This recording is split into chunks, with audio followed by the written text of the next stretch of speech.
Welcome everyone to the Side Draft Podcast. Welcome to our Xfinity Series race review.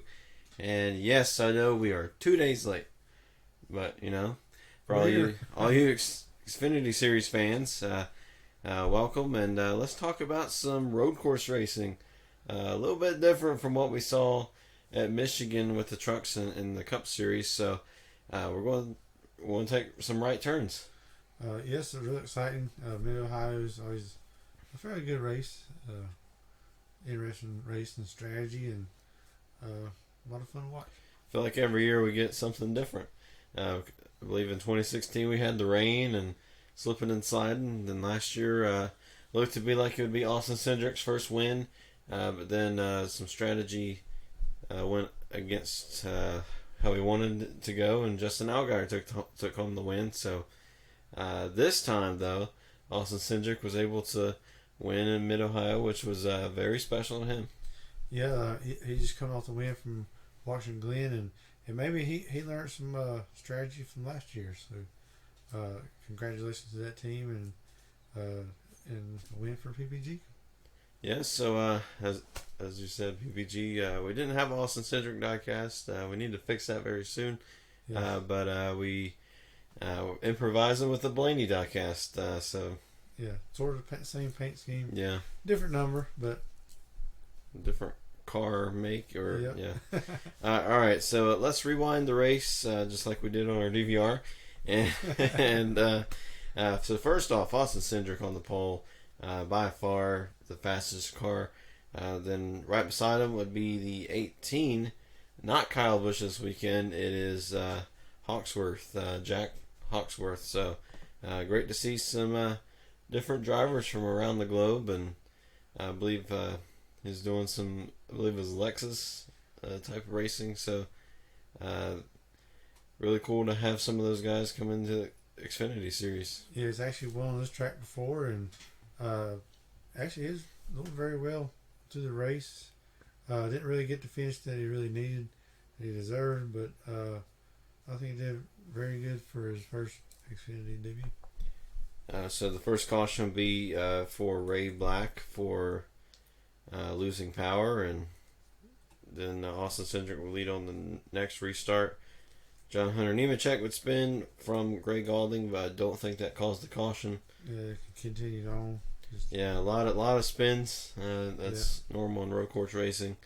Then we'd have Cole Custer going up against Hawksworth, and Cole Custer gave him a welcome to NASCAR kind of tap and spun him around, which also took Custer around as well.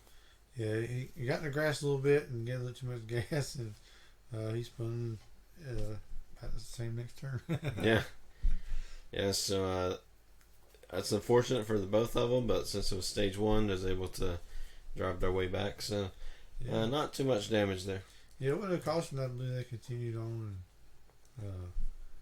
and is lucky for the end of the stage, so they didn't lose too much track positions.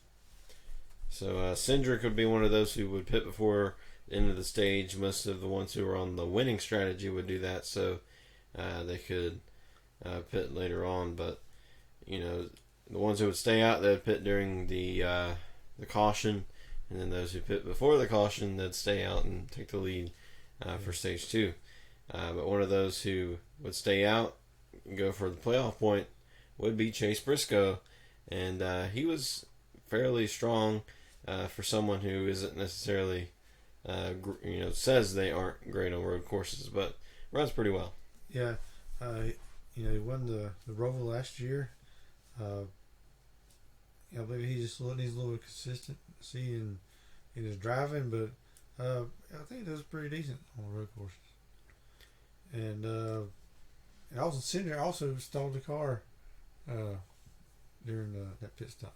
Yeah, normally when you have a dominant car, you're thinking to yourself, how am I going to lose this race? Yeah. Luckily for him, it was stage one, like we said, with Custer and Hawksworth. But definitely not something you want to do, because that could be some terminal damage to the engine there. Oh, yeah. So in stage two, Christopher Bell would take the lead because I believe he would pass Cindric because of Cindric's pit road issues. But Cindric not letting him get away. He was right there on his bumper. They would have a caution for the 68 for Brown, who'd be in the sand, got stuck, and then just needed a little hand there. Yeah, like a lot of these road courses got the sand that kind of help slow the drivers down in these turns and all. But once you get stuck in there, they ain't no getting out. Yeah, it's like golf. The golf ball goes in the sand and it's hard to get out. Yeah, it kind of ruins your day. Which is funny because his car was white, so it's like a... Yeah, the new thing here, because now the rule is, if they actually open the hood and hook the tow truck to the car, you're going to the garage. So they put this little loop on the cars to hook these tethers up and pulls them out. Yeah, I think it's the first time we've actually seen that. So the tow straps for this, so it's good to use that. So these rules are changing week to week. Yeah, and so would have another caution not long after that. Literally a few seconds after the green flag, it'd be Dyson for some major damage on the restart. Just plowed in the Cole Custer. I don't know if he got a little help from behind or what it was, but he just a stack up in front of him. And I believe the 8 car with Reagan Smith, somewhere 3 or 4 cars ahead, they kind of slowed up and it caused that chain reaction, and you got that one guy just can't get slowed up in time. Yeah, that's that oh crap moment because the brakes don't work that fast. I mean, they're wonderful at braking and slowing down the car, but they just can't work magic like that. Yeah. All right, so we have the restart with Christopher Bell versus Hawksworth. Then Allgaier would spin around, collecting Gregson, David Starr, Quine, Jones, and Stephen Light. Probably have several more in that. That's the ones I wrote down at the time. There's a big cloud of dust. Yeah. 3 of the 4 junior motorsports were involved in that crash. Yeah, I believe Regan Smith was somewhere involved in that as well. So yeah, and Gregson, he probably got the worst of the damage.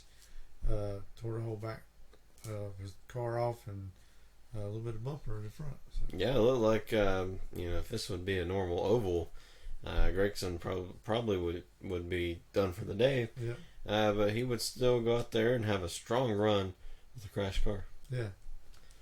And then Hawksworth would take the lead during that. Caution would come out while he passed Christopher Bell. Then the stage would end under that caution, so Hawksworth would win his very first stage in NASCAR. Hey, congratulations.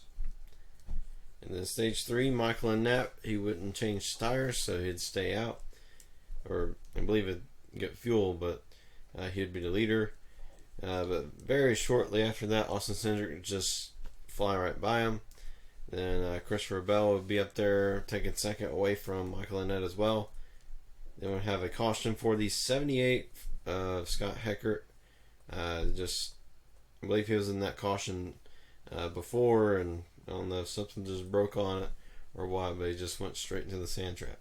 Yeah, it's just very unfortunate for them. And since he just stopped there, that caution had to come out. Then some cars would pit during that caution, some wouldn't, or at least just go down and take some fuel. And one of those would be Chase Briscoe. He would stay out there or just take fuel, whatever. And Austin Cindric would just fly right by all of those cars. Yeah. Cindric, he's a really incredible car. Yeah, I believe he's got a lot of confidence right now, and it's showing. It would have a spin with Regan Smith in the 8 and the number 4 car. And then I believe they would get going and no caution. And then the 68 would spin again. Then unfortunately the 18 of Hawksworth, he would be in the grass. Got some grass on the grill there, but he would continue. I believe he got a 15th place finish somewhere in there. Yeah. And still strong running. Just I believe Custer got him again. Yeah. Yeah. I don't know what it was. It's just like Custer just drove them extremely hard, or maybe it was just a little difficult to pass. I believe this is a racing deal. You just fight for the same space and just get at each other. Yeah, I was really amazed that no tempers were flaring. I mean, we saw a lot of people get pushed off into the sand and grass, but everyone was still racing each other normally. Still hard racing, just not wrecking each other racing. Yeah. But other than that, Austin Cindric just put on a clinic during the stage and take home win number 2 weeks in a row. Yeah, and Christopher Bell finished second, so I know he ain't a very good road course racer, but seemed like he did pretty well today. I mean, second place, I believe he got second place last week as well because AJ disqualified. So, I mean, second place 2 weeks in a row, I mean, I'd say that's pretty good. And speaking of AJ, I believe he finished third, and it stayed. Yeah, you got to keep it, so that's So he was very happy. yeah. Yeah, so it was unfortunate that he disqualified last week with that great battle him and Cindric had, and then it turns out it didn't even matter. But a great race by Austin Cindric, and Noah Gragson would finish fifth. So, that's pretty amazing by him. Just keep digging and try to get the best finish he can. And like I said in his interview, he might need to carry the car up a little bit to get these top fives. Yeah, it'd be pretty good if he entered in a destruction derby or something like that. You know, the more damage the car is, the better it is. So, for some reason, that's the way it is. I don't know if it's just the aerodynamics or whatever it is, or maybe the temper, the anger that it takes. You know. Yeah. But yeah, knowing that you got a good car and it gets tore up and you just go out there and try to give it your all and just get the best finish. But he is running very well, and I'd like to see what he's going to do in the playoffs. And Noah, if you're watching, we need some of the sheet metal to hang on the wall. So if you want to, just DM us for our mailing address. If you need somewhere to send it here. Yeah. But anyways, congratulations to Austin Cindric and Team Penske. Very dominant win. That team has won here multiple times. Just very dominant team at these road courses, especially with someone like Austin Cindric. Yeah. And I'd like to see what Austin's going to do in the playoffs. Wants to get some of these oval tracks, and he's been getting better each week, and with this new confidence, maybe he gets more wins. Yeah, possibly. I'm interested in seeing how he does at Bristol.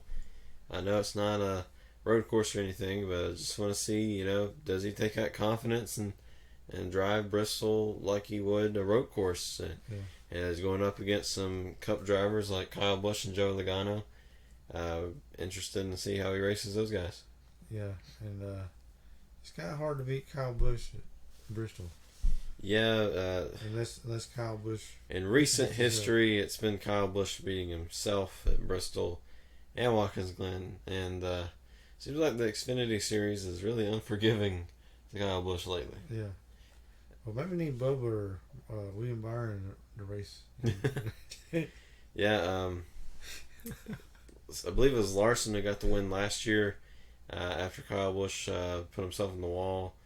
And then we had that amazing GIF from Kyle Busch where he's, walked out of the room. So let's see if we get something like that this year as well. Maybe.